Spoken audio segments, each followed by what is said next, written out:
percaya kita punya Raja yang hebat, yang kebangkitannya nyata. Kita sama-sama kasih sorak-sorai buat nama Tuhan.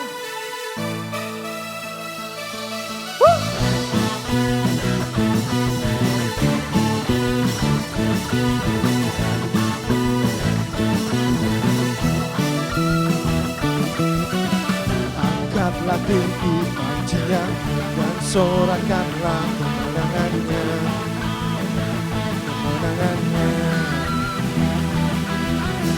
Belum kita dibacakan, kutuk dan maaflah dikalahkan, telah dikalahkan oleh caramu yang bebaskanku. Kaulah Raja yang hebat, kebangkitanku di dalamku.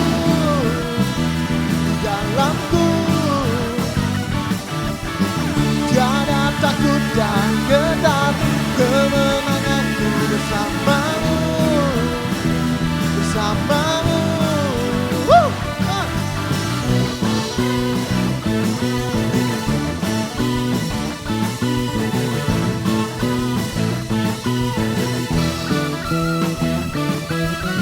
Angkatlah tinggi pancinya dan sorakanlah kemenangannya, kemenangannya. Belenggu telah dipatahkan, kutuk dan maut telah dikalahkan, telah dikalahkan oleh caramu yang bebaskanku. Kaulah Raja yang hebat, kebangkitanku di dalamku, di dalamku.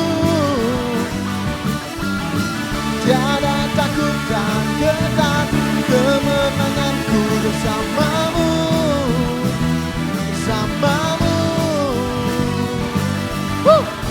Dimanapun Anda saudara, mari sama-sama kasih sorak-sorai buat nama Tuhan.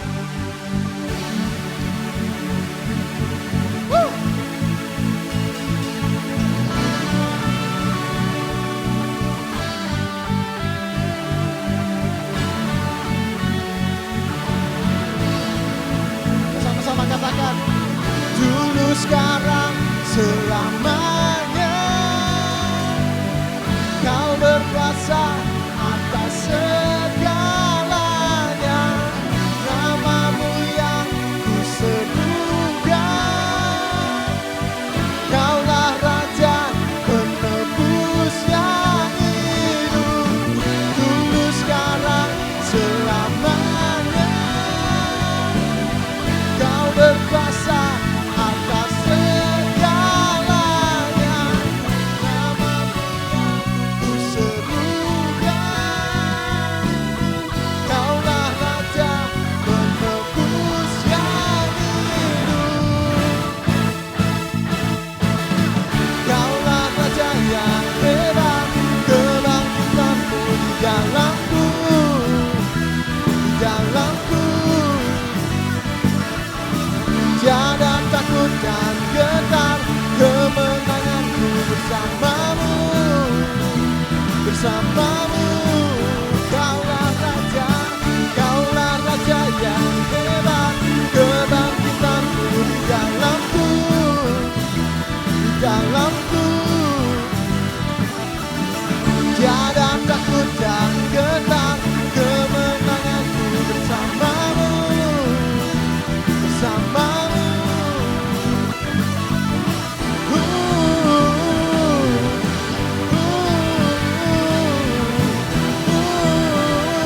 Bersamamu. Berikan sorak-sorai buat Raja yang hebat, Yesus.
berserah, hai jiwaku sepenuhnya pada Yesus, penyelamatku.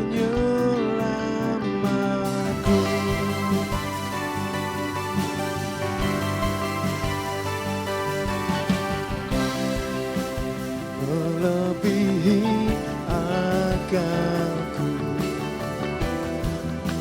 tak terbatas kuasa-Mu, oh Yesusku.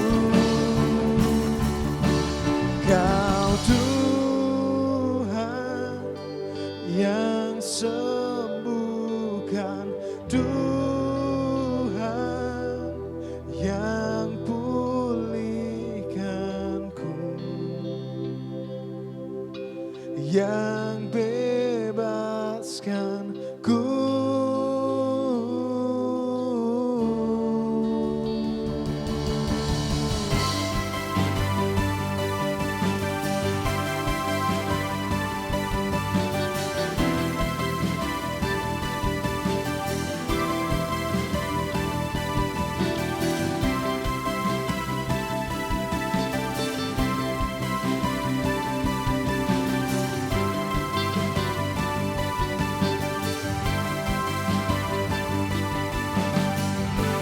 Berserah, hai jiwaku sepenuhnya pada Yesus,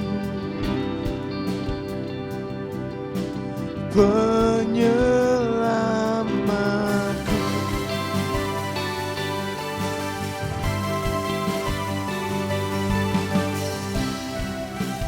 Melebihi akalku,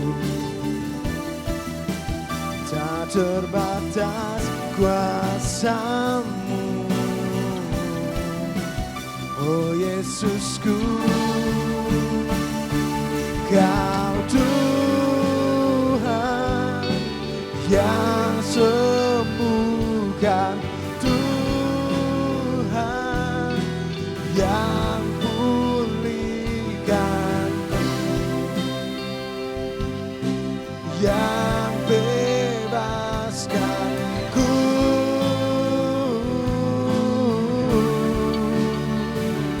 Darah-Mu yang sucikan, basuh segenap hidupku. Padamu ku percaya.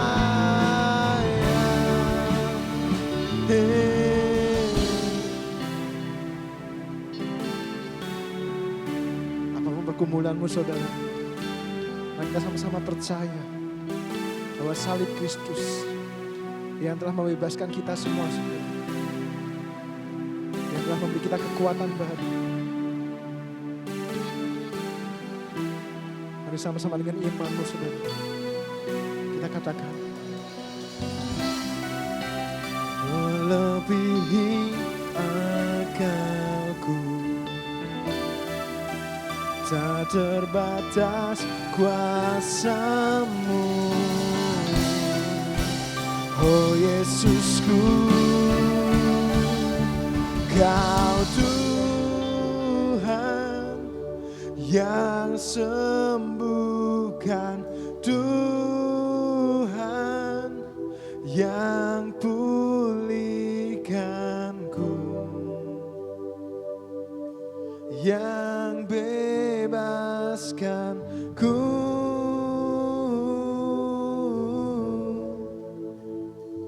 Darah-Mu yang sucikan, basuh segenap hidupku. Padamu ku percaya.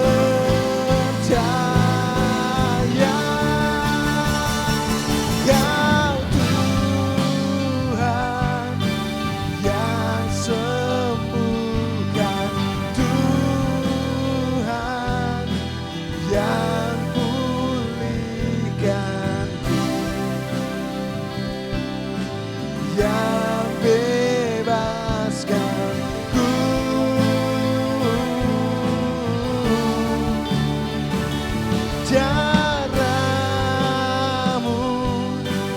yang suci kan basuh segenap hidupku.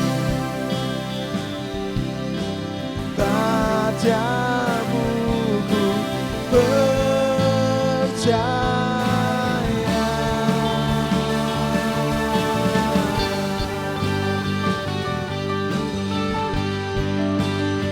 Kami mau percaya, hanya Kau yang membebaskan, hanya Kau yang memulihkan.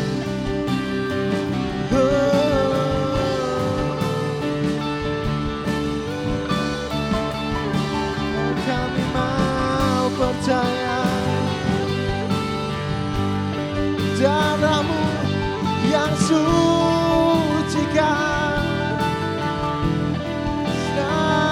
hati kami, Tuhan.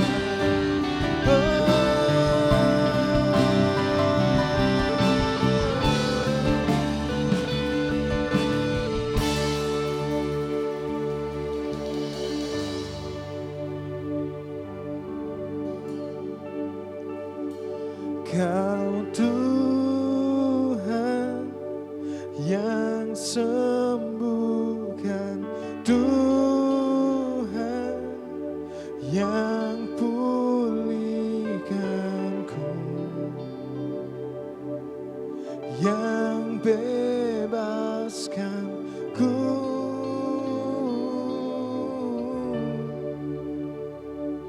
Darah-Mu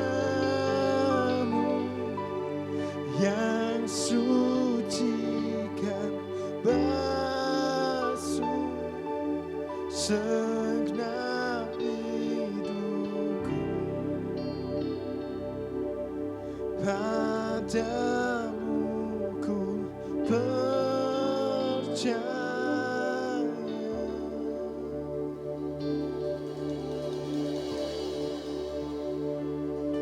Salib-Mu telah mengerjakan keselamatan yang besar bagiku. Ku berdiri menyaksikan Kau setia dan hidup dalamku.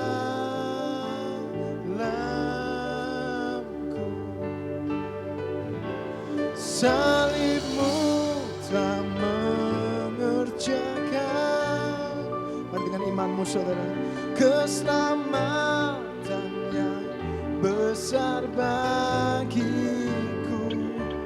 Ku berdiri menyaksikan Kau setia dan hidup dalamku.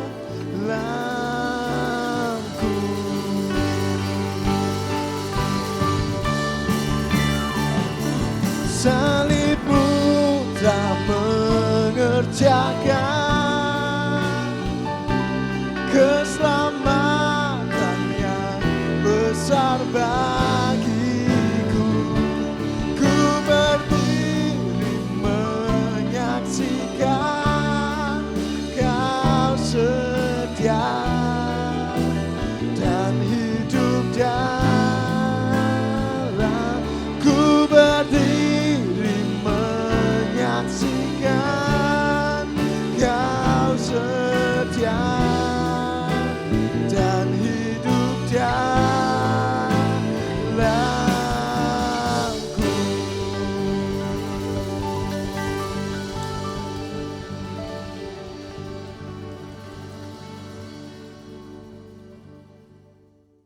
Shalom Bapak Ibu dikasih Tuhan, senang menjumpai semua saudara. Kita ada di minggu pertama bulan September. Tak terasa tahun 2021 kita sudah ada di bulan September. Beberapa bulan lagi kita akan ada di akhir tahun. Saudara, bulan demi bulan kita sudah lalui di masa-masa pandemi COVID-19. Namun kalau kita ada di minggu ini bisa menyaksikan ya dan mengikuti online service kita semua karena anugerah Tuhan. semua karena kebaikan Tuhan. Adalah baik untuk hari ini kita bisa hidup dan terus melihat segala kebaikan Tuhan. 2 bulan ini, September sampai Oktober, kita ada di tema yang baru, Living in Freedom. Bagaimana saya dan saudara memiliki kehidupan yang merdeka. Ya, di dalam Tuhan Yesus Kristus yang telah menebus kita dari orang-orang yang berdosa, dari hidup menuju maut. Kemudian di atas kayu salib dia berkata, sudah selesai. Selesai dalam memerdekakan saya. Selesai dalam memerdekakan saudara. Selesai dalam menebus saya dan saudara. Selesai. Dan kita menjadi orang-orang yang merdeka di dalam Yesus Kristus Tuhan. Dan Tuhan mau kita semua hidup dalam kemerdekaan tersebut. Merdeka untuk mengenal Tuhan. Merdeka untuk hidup di dalam janji-janji Tuhan. Merdeka bukan berarti tanpa persoalan. Merdeka dalam Yesus Kristus bukan tanpa sakit, tanpa air mata. Tapi justru dalam proses yang tidak mudah, proses yang sulit, yang kadang-kadang mencucurkan air mata. Yang kadang-kadang membuat Anda kadang-kadang bertanya di mana pertolongan Tuhan, kapan janji Tuhan dijawab. Di saat-saat itulah Anda memilih untuk tetap mempercayai Tuhan, mengalami Tuhan, mengalami janji-janji Tuhan. Tidak lari, tetap mengikuti Tuhan. Itulah sebenarnya sebagian kecil dari hal-hal yang akan kita pelajari tentang kemerdekaan di dalam Tuhan. Kemerdekaan dalam Tuhan ya sedang juga mengajari kita untuk Anda tidak diperbudak oleh sesuatu yang datangnya bukan dari Tuhan. Ya, sesuatu yang bukanlah kebenaran. Ya, begitu banyak orang Kristen yang Tuhannya adalah Yesus Kristus. Tapi perilakunya setiap hari ya sedang memberhalakan pekerjaan mungkin, uang mungkin, jabatan mungkin, hobi juga mungkin. Anda mungkin bertanya, kok bisa pastor? Ya, ketika hal-hal tersebut Anda lakukan terus-menerus. Kemudian menarik semua waktu saudara. Menarik semua perhatian saudara. Tuhan Anda mulai lupakan. Kegiatan-kegiatan rohani Anda mulai tinggalkan. Anda mulai lagi tidak peka terhadap kata-kata firman Tuhan lewat Roh Kudus yang berbicara. Anda terkonsentrasi penuh kepada pekerjaan, uang, jabatan, hobi bahkan. Maka sebenarnya Anda sedang diperbudak. Anda bukanlah orang merdeka. Melakukan apa yang benar dan hidup dalam kemerdekaan adalah orang-orang yang merdeka sesungguhnya. Ya, Anda nggak akan terhalang oleh semua yang saya sebutkan tadi.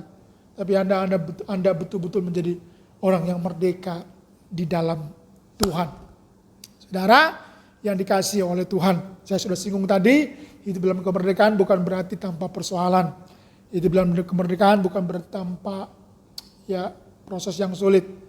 Ya, hari-hari ini bahkan kita sedang mengalami semuanya itu mungkin.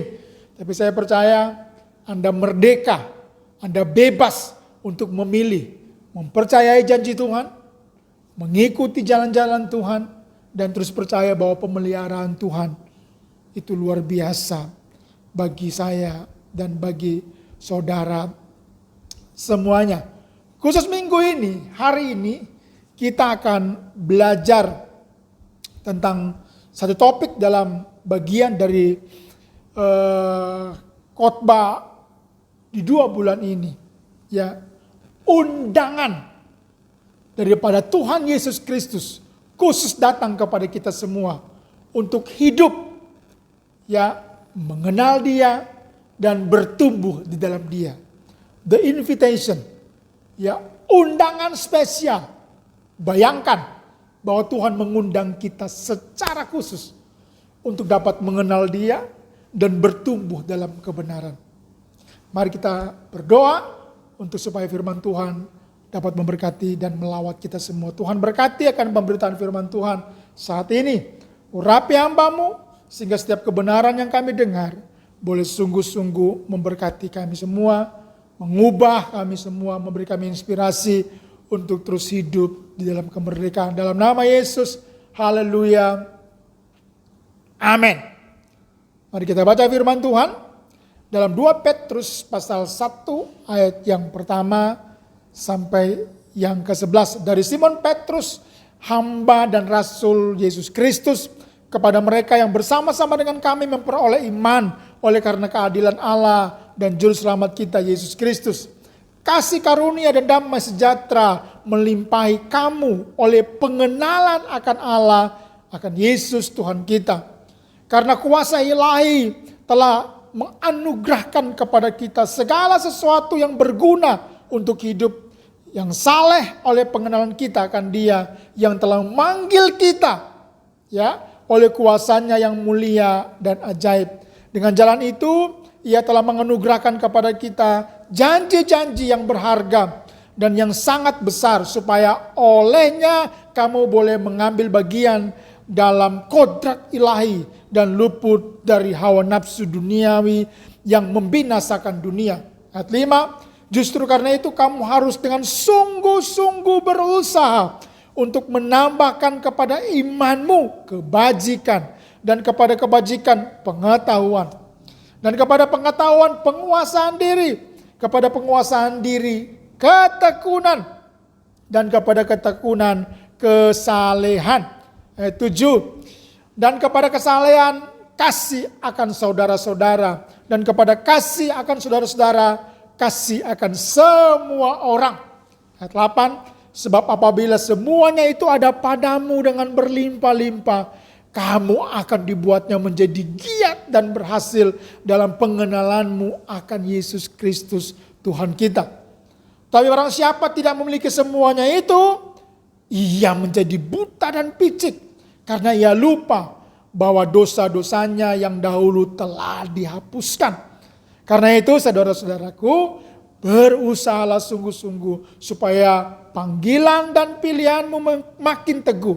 Sebab jikalau kamu melakukannya, kamu tidak akan pernah tersandung.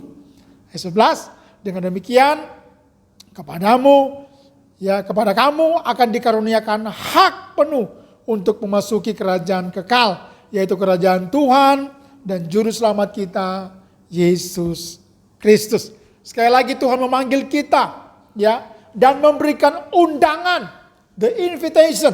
Tuhan Yesus memanggil dan mengundang kita khusus, ya, orang-orang percaya untuk mengalami Dia secara penuh, ya, terus bertumbuh di dalam Yesus Kristus, dan kemudian menikmati setiap apa yang Tuhan janjikan kepada kita semua.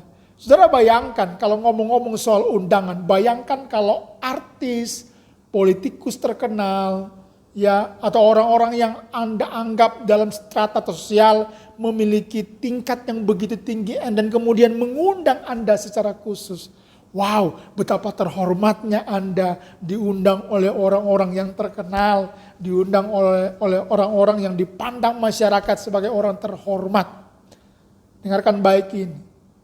Yang mengundang kita secara khusus, ya, untuk mengalami Dia, Yesus Kristus, bertumbuh dalam pengenalan akan Dia, dan kemudian menikmati janji-janjinya adalah Tuhan Yesus Kristus sendiri. Hei, dimanapun kamu berada, siapapun yang melihat tayangan khotbah ini, Tuhan memanggil dan mengundangmu untuk mengalami Tuhan dalam kehidupanmu, untuk mengenal Dia, dan untuk menikmati janji-janjinya. Saudara dikasih Tuhan, hal yang pertama, Anda diundang untuk apa? Sudah saya singgung tadi. Anda dan saya diundang untuk hidup dalam pengenalan akan Dia. Ya, dalam ayat yang kedua, kasih karunia dan damai sejahtera melimpahi kamu oleh pengenalan akan Allah dan akan Yesus Tuhan kita. Sebab apabila semuanya itu ada padamu dengan berlimpah-limpah, kamu akan dibuatnya menjadi giat dan berhasil dalam pengenalan akan Yesus Kristus. Wow, saudara yang dikasih oleh Tuhan, apakah Anda adalah orang-orang yang mengenal Tuhan secara pribadi? Kekristenan adalah hubungan antara engkau dengan Yesus Kristus. Kekristenan bukanlah sekumpulan ritual-ritual agama tanpa Anda mengenal Tuhan Yesus Kristus. Berapa banyak orang Kristen yang terus melakukan ritual agama, datang ke gereja, bahkan mungkin di antara mereka ya puasa, baca Alkitab, tapi tidak pernah benar-benar punya pengenalan dengan Tuhan secara pribadi. Petrus mengajak dan memberi undangan kepada kita untuk mengalami fase penting dalam perjalanan iman kita, yaitu pengenalan akan pribadi daripada Yesus Kristus Tuhan kita. Pengenalan kita kepada Tuhan akan membuat kita ya semakin mengenal Dia secara pribadi. Ya, kita akan semakin merasakan bagaimana Tuhan itu yang sesungguhnya dalam kehidupan kita. Kata mengenal pada bagian ini memakai kata epignosis yang artinya untuk mengenal. Ya, dari akar kata ginosko yang artinya memperoleh pengetahuan dari pengamatan atau pengalaman pribadi. Jadi, ya, Anda mengenal karena mengamati, dan kemudian dari apa yang Anda amati itu Anda terlibat di dalamnya, kemudian ada pengalaman pribadi yang Anda alami oleh karena pengamatan tersebut. Ya, simpelnya begini, ketika orang menikah, maka saya percaya Anda tidak lagi mengenal istri atau suami dari namanya saja, datang dari mana, ya marganya apa, kesukaannya apa. Tapi lebih daripada semua informasi itu, Anda akan tahu dengan begitu dalam siapa suamimu, siapa istrimu. Tak saja mengenal dari pengamatan, tapi mengenal karena punya pengalaman hidup sehari-hari. Bapak Ibu yang dikasih oleh Tuhan. Oleh sebab itu jangan bangga Anda menjadi orang Kristen ya dari sejak lahir mungkin. Banggalah karena Anda mengenal Dia dan punya pengalaman pribadi bersama dengan Tuhan. Tahu dan kenal adalah dua hal yang berbeda. Kita tahu tentang Dia tanpa perlu mengenalinya. Tapi jika kita kenal Dia, maka kita tahu apapun tentang Dia. Sekali lagi, tahu dan kenal itu dua hal yang berbeda. Ya, Anda bisa ya tahu tentang Dia dari sebuah informasi, dari membaca sebuah artikel, dari membaca sebuah catatan. Tapi kalau Anda mengenal seseorang karena Anda bertemu dan punya pengalaman hidup bersama dengan dia, maka Anda tidak sekedar tahu. Anda tahu karena Anda kenal dia secara pribadi dan punya hubungan pribadi dengan dia. Demikian dengan Tuhan. Anda sebagai orang-orang yang merdeka, diundang oleh Tuhan untuk tahu tentang Tuhan secara pribadi. Diundang oleh Tuhan untuk memiliki keintiman dengan Tuhan dalam hubunganmu sebagai orang percaya dengan Tuhan. Tuhan mengundang saudara untuk tidak sekedar menjadi orang Kristen yang tidak mengenal Tuhan, yang tidak punya pengalaman hidup bersama dengan Tuhan. Ada satu kisah yang beberapa kali saya ulang dalam sermon saya. Bagaimana ketika Tuhan sebenarnya sedang mengundang Ayub untuk dia punya pengenalan akan pribadi dengan Tuhannya. Kalau Anda baca informasi dalam ayat 1 sampai Ayub pasal yang kedua, ya, waktu Anda baca itu mungkin Anda akan berkata begini, sepertinya Ayub sangat mengenal Tuhan. Karena Tuhan pun dekat dengan dia. Seakan-akan seperti itu kalau kita baca sepintas. Bahkan Tuhan promo ya kepada setan tentang Ayub. Betapa dia saleh, betapa dia menjauhi kejahatan, ya, punya keluarga yang lengkap, keluarga bahagia seakan-akan, punya harta yang sangat berlimpah. Bahkan Tuhan memagari dia sedemikian rupa. Namun Ayub 1 sampai Ayub pasal yang kedua menceritakan tentang kisah di mana semua yang dia punya diambil karena diizinkan Tuhan. Ada betapa banyak pergumulan di pasal-pasal berikutnya. Namun pasal 42 mencatat, ya, kasih tahu kepada kita semua, dari semua proses yang sulit itu, yang dimana dia kehilangan segala hal yang berharga dalam hidupnya. Menurut saya, cuma satu hal yang Tuhan pingin. Ayub sebenarnya sedang diundang Tuhan dalam proses yang tidak mudah itu untuk dapat mengalami Tuhan secara pribadi. Makanya Ayub berkata, dulu aku mendengar Tuhan dari kata orang, tapi sekarang aku mengalaminya sendiri.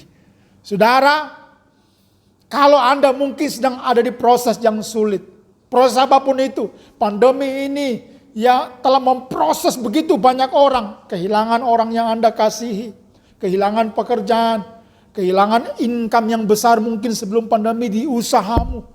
Waktu Anda menjalankan usaha, waktu pemerintah menerapkan PPKM, ya betapa kesulitan demi kesulitan muncul setelah hal tersebut. Namun saya mau berkata begini, kalau engkau tahu bahwa dalam setiap proses kehidupan, sesulit apapun itu, ada Tuhan yang sedang bekerja, yang dalam bingkai yang besar sedang mengundang Anda untuk dapat mengenal Tuhan. Bukankah dalam setiap proses itu Tuhan sedang mau untuk Anda dapat semakin mengenal Tuhan, dapat semakin merasakan Tuhan, dapat semakin punya pengalaman pribadi dengan Tuhan. Pada waktu Anda kekurangan, Tuhan memberkatimu. Pada waktu engkau dalam proses yang sulit dalam pekerjaan dan dalam usahamu, Tuhan menolongmu untuk tetap kuat dan bertahan.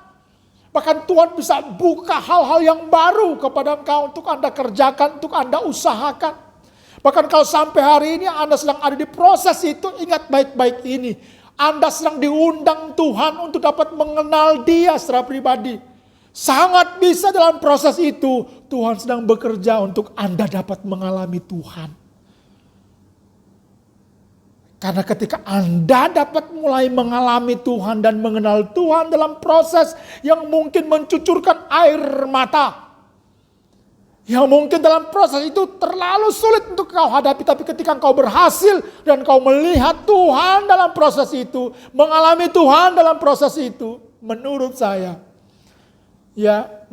saya, janji-janji Tuhan akan menjadi bagian, karena itu yang akan ditambahkan Tuhan dalam kehidupan. Bukankah firman Tuhan berkata, carilah dahulu kerajaan Allah dan kebenaran, semua akan ditambahkan. Jadi dalam proses yang sulit itu, ketika engkau mulai mengalami Tuhan dan mengenal Tuhan, bukankah kebenaran sedang memenuhi kehidupanmu? Sehingga apa yang kau perlukan, apa yang kau butuhkan ditambahkan oleh Tuhan.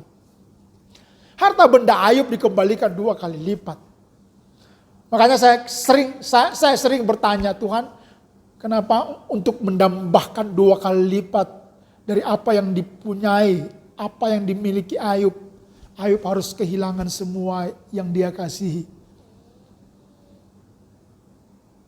Tapi itu hak prerogatifnya Tuhan. Kalau Tuhan izinkan, artinya Tuhan punya maksud yang khusus bagi setiap orang.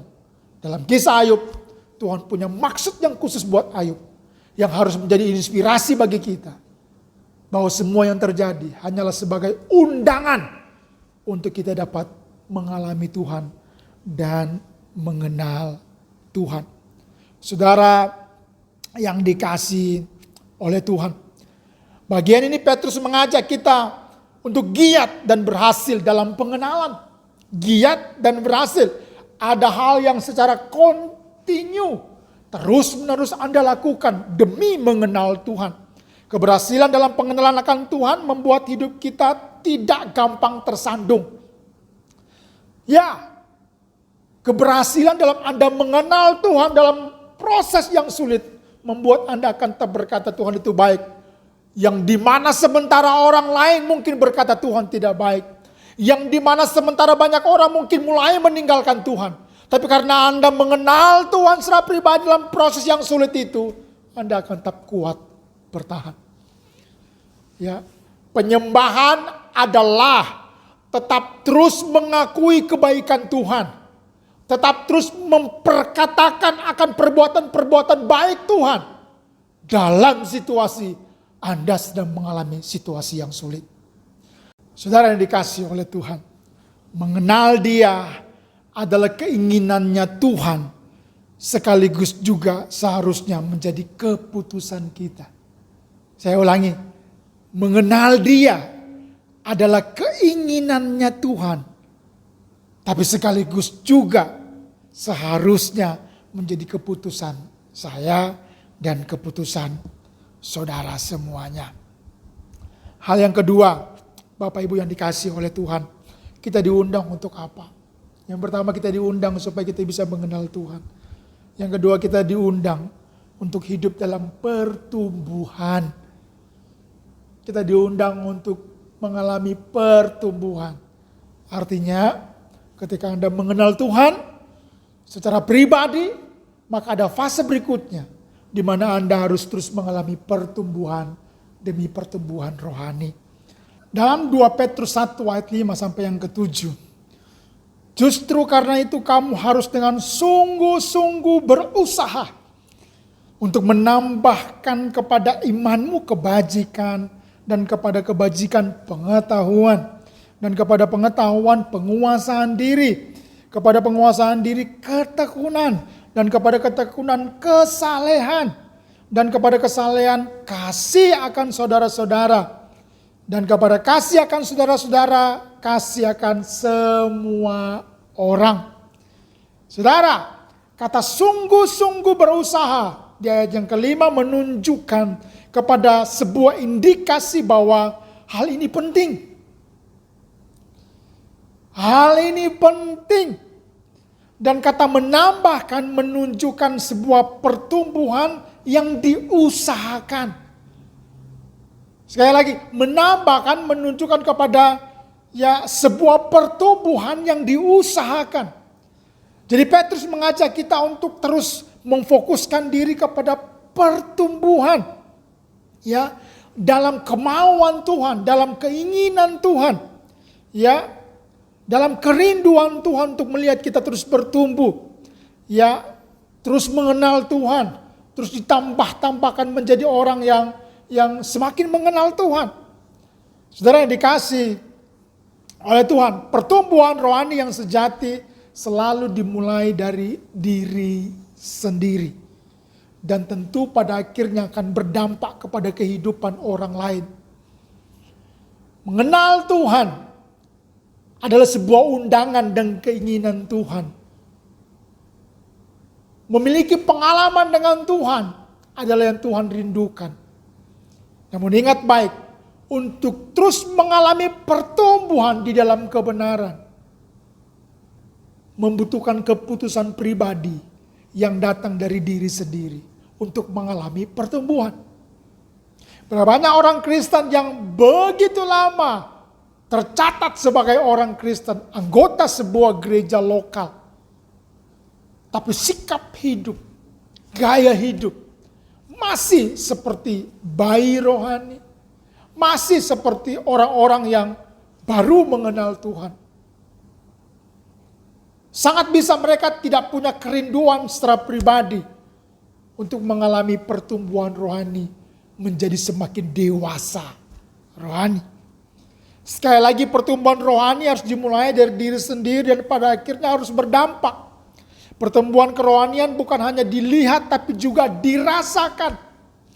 Jadi bukan orang melihat, saudara, rajin berdoa, rajin gereja, bahkan melayani, terlihat sebagai orang yang mengenal Tuhan. Tapi pertumbuhan rohani harus berdampak di mana orang lain dapat merasakan apa yang engkau lakukan, apa yang engkau katakan, apa yang terjadi dalam kehidupanmu sebagai inspirasi yang berpengaruh, yang berdampak kepada kehidupan orang lain, yang menginspirasi orang lain. Sehingga ketika orang lihat Anda, mereka akan berkata, wow, dia orang yang mengenal Tuhan dan saya merasakan dalam hari-hari yang sulit, dalam kehidupanku, dalam keluargaku, dia hadir sebagai orang yang mengasihi, yang memperkatakan kata-kata iman, yang memperkatakan kata-kata harapan. Bahkan saya melihat sendiri bagaimana dia hidup dalam iman, hidup dalam pengharapan, tidak menyerah, selalu bersemangat, selalu bersuka cita, selalu excited, selalu menilai sesuatu yang positif walaupun mungkin keadaannya negatif.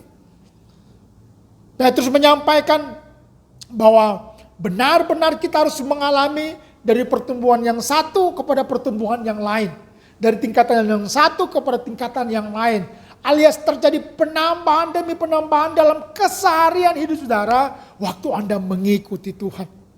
Bukti pertumbuhan rohani yang paling kuat adalah ketika Anda didapati sebagai orang yang mengasihi orang lain. Orang lain yang saya sebutkan bentuknya bisa bermacam-macam karakternya. Bisa saja orang-orang itu adalah orang-orang yang sangat-sangat menyakitimu. Sangat-sangat tidak mengerti dengan situasimu. Orang-orang itu mungkin adalah orang-orang yang kau kasihi sejak lama. Kau berkorban waktu, bahkan mungkin uang, tenaga, dan berbagai macam hal kau sudah berikan kepada orang itu. Dan dalam perjalanan mungkin orang itu menyakitimu. Atau apapun yang mungkin engkau tidak suka terhadap perlakuan orang itu terhadap Anda. Namun Tuhan mau kita terus mengalami pertumbuhan secara rohani menjadi semakin dewasa. Tantangan bagi kita untuk tetap mengasihi orang-orang seperti itu. Karena Tuhan juga tetap mengasihi saudara. Pada waktu Anda sedang jatuh sekalipun, pada waktu Anda sedang terhilang, Dia tetap mengasihi saya. Dan saudara, jika kesalehanmu tidak dirasakan oleh orang lain, mungkin kita belum mengalami pertumbuhan. Jika kasihmu hanya dibatasi oleh karena orang mengasihi saudara, kita belum mengalami pertumbuhan. Tapi jika kita tetap mengasihi orang yang mungkin saat ini sedang melakukan apa yang buruk terhadap Anda, maka Anda sedang mengalami pertumbuhan di dalam kasih. Jika engkau tetap mengasihi Tuhan dalam situasi mungkin engkau sedang rugi, sedang susah payah dalam membangun bisnis dan pekerjaan, dan engkau berkata terima kasih Tuhan, engkau Tuhan yang baik, engkau sedang mengalami pertumbuhan dalam kasihmu kepada Tuhan. Ingat, Tuhan yang menyediakan sarananya. Respon dan keputusan ada di tangan kita. Pilihan untuk bertumbuh. Ya, sekali lagi, pilihan untuk bertumbuh ada di tangan saya dan saudara. Tuhan mau kita menjadi orang-orang yang terus mengalami pertumbuhan dan menjadi orang-orang yang menjadi berkat bagi orang-orang di sekitar. Saudara dikasih Tuhan. Saya berdoa 2 poin yang sederhana ini mengingatkan kita bahwa Tuhan mengundang kita secara khusus untuk menjadi orang-orang yang mengenal Tuhan dan mengalaminya, merasakannya. Dan apa yang kau alami dan apa yang kau rasakan, terus mengalami pertumbuhan demi pertumbuhan, sehingga orang-orang di sekitarmu juga dapat melihat itu, merasakan itu, sehingga mereka juga menjadi orang-orang yang ditarik oleh kehidupan yang indah dalam kehidupanmu, untuk mereka juga dapat mengenal Tuhan, untuk mereka juga dapat mengalami pertumbuhan dalam kerohanian.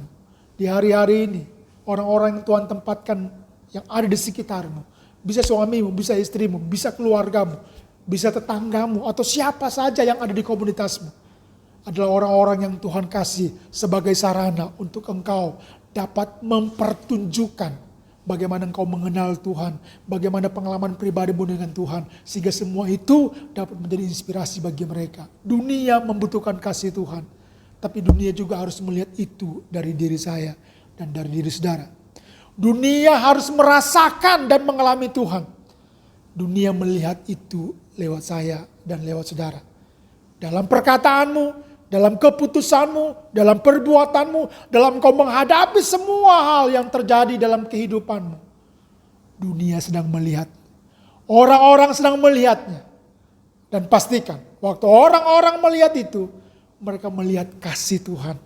Dan mereka melihat kita, saya, saudara, adalah orang-orang yang kenal dan punya pengalaman pribadi dengan Tuhan. Tuhan memberkati semua saudara, dan biar firman Tuhan ini memberkati kita semuanya.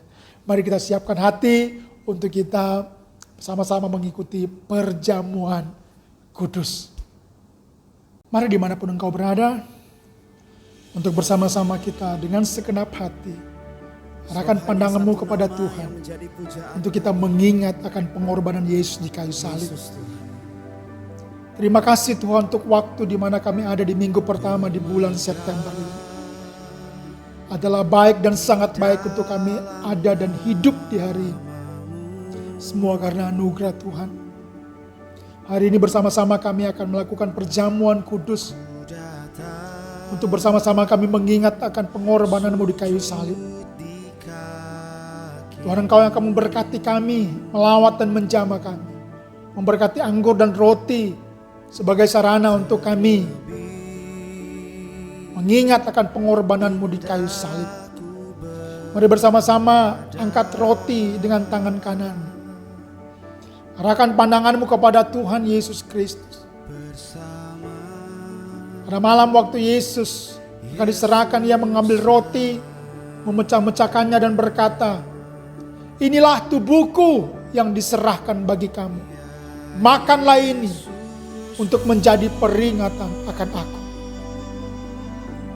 Dengan penuh iman dan ucapan syukur sambil mengingat pengorbanan Yesus di kayu salib, mari kita makan roti yang melambangkan tubuh Yesus Kristus dalam nama Tuhan Yesus.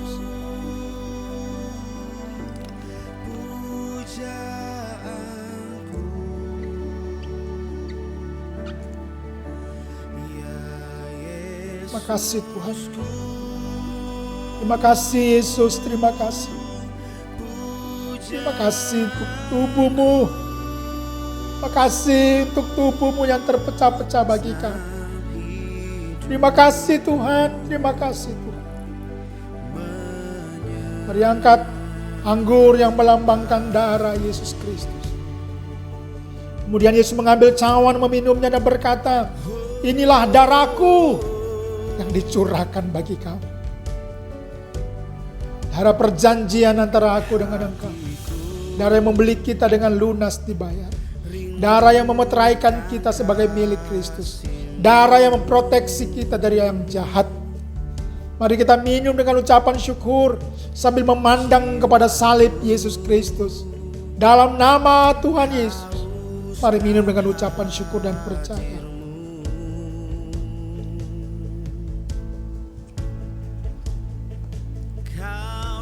Haleluya. Terima kasih Tuhan. Terima kasih Yesus. Terima kasih. Terima kasih Tuhan. Buat tubuh dan darah-Mu yang menebus kami. Terima kasih tubuh dan darah-Mu yang dikorbankan untuk kami. Terima kasih Tuhan untuk kemerdekaan yang telah Engkau beri kepada setiap kami orang-orang yang percaya lewat penebusan-Mu di kayu salib. Kami mengucap syukur Tuhan. Dan kami rindu menggunakan kemerdekaan di dalam Engkau untuk semakin mengenal Engkau, semakin bertumbuh dalam Engkau, dan menikmati setiap apa yang Engkau janjikan bagi kami orang percaya. Terima kasih Tuhan. Biar setiap daripada kami semua boleh mengalami kuasa dari perjamuan kudus.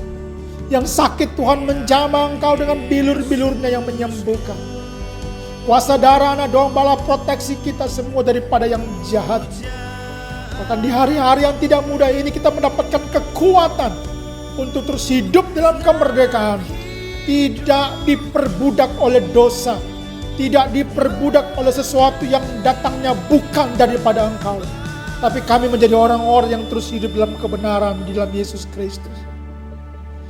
Biarkan kami terus semakin mengenal dan mengenal Engkau. Dan mengalami Tuhan dalam kehidupan pribadi kami. Sehingga apa yang kami alami tentang Engkau ya Tuhan, dapat dirasakan oleh orang-orang di sekitar kami. Terima kasih Tuhan. Roh Kudus Engkau melawat dan menjamah kami semua. Memberkati kami semua. Terima berkat Tuhan. Tuhan memberkati Engkau. Tuhan menghadapkan wajahnya kepadamu dan memberikan Engkau kasih setia. Dia berjanji akan menyertai kita hari ini, besok, sampai dia datang yang kedua kali. Terima berkat Tuhan, yang sakit engkau disembuhkan, yang lemah engkau dikuatkan, yang kekurangan Tuhan sudah memberkati engkau. Dan dia Tuhan yang berkuasa, terus menyertai semua kita. Terima berkat Tuhan dengan sukacita dalam nama Yesus. Haleluya. Amin. Amin. Tuhan Yesus memberkati semua saudara. Tetap sehat, tetap semangat, dan Tuhan berkati. Shalom. Terima kuasa yang datang dari